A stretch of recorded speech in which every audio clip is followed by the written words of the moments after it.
wahai Musa, inni a'taitu, lun akan lunbi kepada umat Muhammad, kan kepada umat Nabi Musa kena bi li Allah kepada umat Nabi Muhammad, manakun li Allah di hadapan Nabi Musa, nedengar li Nabi Musa.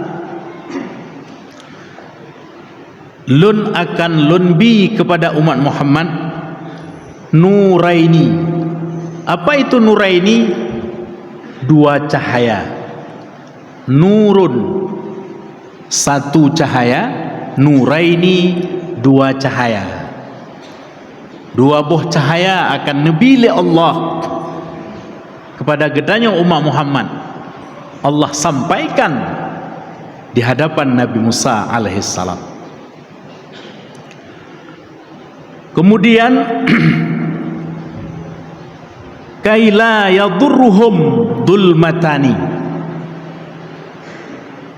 mudah-mudahan dua cahaya itu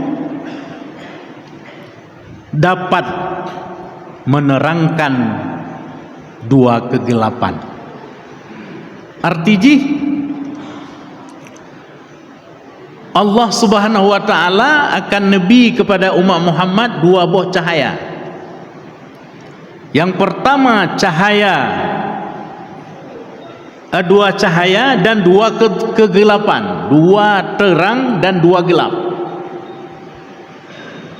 Jadi waktu Allah sampaikan demikian, Nabi Musa ditanya, man nurani ya Rabb, apa itu dua cahaya tersebut ya Allah yang akan nabi kepada kepada umat Nabi Muhammad?